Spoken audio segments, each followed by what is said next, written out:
I have an undergraduate degree in psychology and a master's degree in clinical social work. When I did my MS, it's called an MSW, I did that in Washington, D.C., and you can choose to do a clinical track, and you can choose to do individuals or couples and families, and that was my choice because I thought that I like working within family systems. Today, throughout my career, I've worked, because I'm a social worker, I've worked med-surg, home health, nursing homes, inpatient, outpatient psychiatry, lots of business experience. I've managed a lot of programs, I've been the clinical lead and supervised psychiatrists and nurses and other therapists. And so I've worked in a lot of very seriously mentally ill, I've worked with seriously mentally ill, disturbed people, but also people just like you or I that are going through adjustments and transitions and needing support and help. Today, what I thought I would do is something a little more fun. I could teach you all about depression and anxiety if you're interested in knowing more about that. But what I have been focusing on for myself and a lot in my practice, what I focus on with people is, you know, how can they honor and live their highest self, their highest vibration? How can they bring joy and happiness into their life? We all have our pie. We have relationship, we have work, we have maybe our spirituality, what we like to do for fun, our time for ourselves, and for the most part, as long as some pieces of your pie are going pretty well, your structure's in place and you can function and you can go about your life.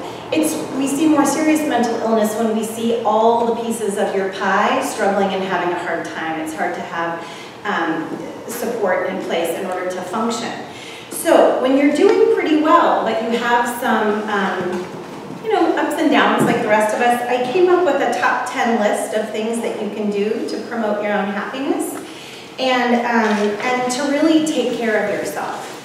So without further ado, my first one, strangely enough, is I'm starting with travel. So travel to connect with yourself as opposed to escaping from whatever your current existence is. So lots of people say, oh, I can just hold out until I make it to vacation, or it's so crazy, I need a break. And you go on that vacation and it's lovely and you have your break and that's great, but then you return to the exact same scenario. When you travel with a mindset of connecting with yourself, you offer opportunity to yourself to really ask yourself while away, what is it that's working for me? What is it potentially do I need to take a look at changing so that when I return, I don't have this dreaded feeling anymore of returning to the same thing. Number 2 is wake up 15 minutes earlier for yourself. Now for some people, if they're not morning people, that's not going to work. So maybe you're going to stay up late, like 15 minutes later before you go to bed. But when you do that, you have some you time where you can either think or stretch or meditate or review. There's no other expectations of you. And some people have said to me, well, I'd rather sleep. But sleeping is not really you getting to reflect on you setting the tone for your day. And that it really does make a big difference. Number 3 is acknowledge your accomplishments. Many of us go through the day feeling like we just missed the mark. If we could have done this, if we hadn't disappointed somebody, if we hadn't failed to obtain the goal that we had really wanted for ourselves. And what happens is when you're only thinking about how you've fallen short, it really does cloud your day. It sends a tint on your day. If you acknowledge your accomplishments, even the mini ones, it really does change your perspective. I'm somebody who chronically runs late.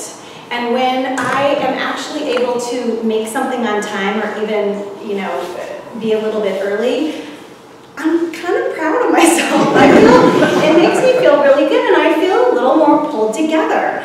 And as a result of that, I think when I look at people, they see me differently.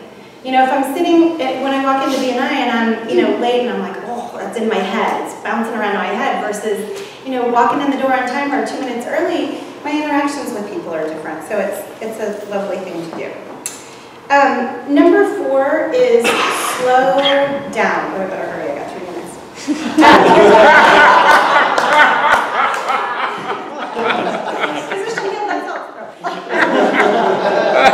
Can you slow down? Can you simplify? Do you have to talk on the phone, drive through the bank machine, think, can you slow down? Can you give yourselves that? It makes a big difference.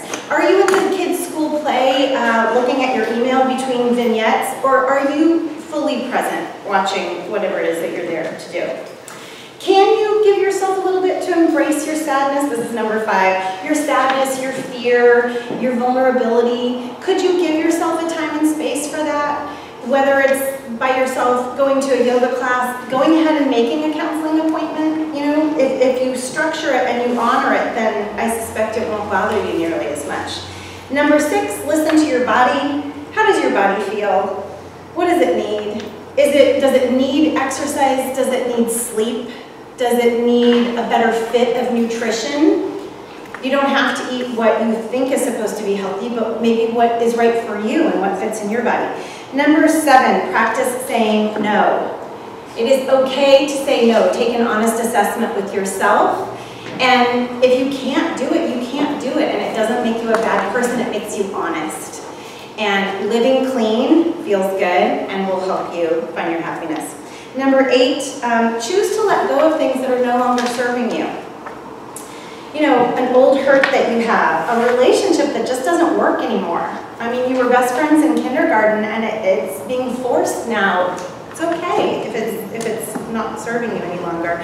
Or a belief about yourself. Do you have a belief about yourself that's no longer serving you? Could you let it go? Is it even your belief to begin with? Is it somebody else's? Could you return it to sender and say, thank you, you're not serving me any longer, I don't need you. Number 9, trust your intuition. Your knowing is amazing and it's unique and it's just for you.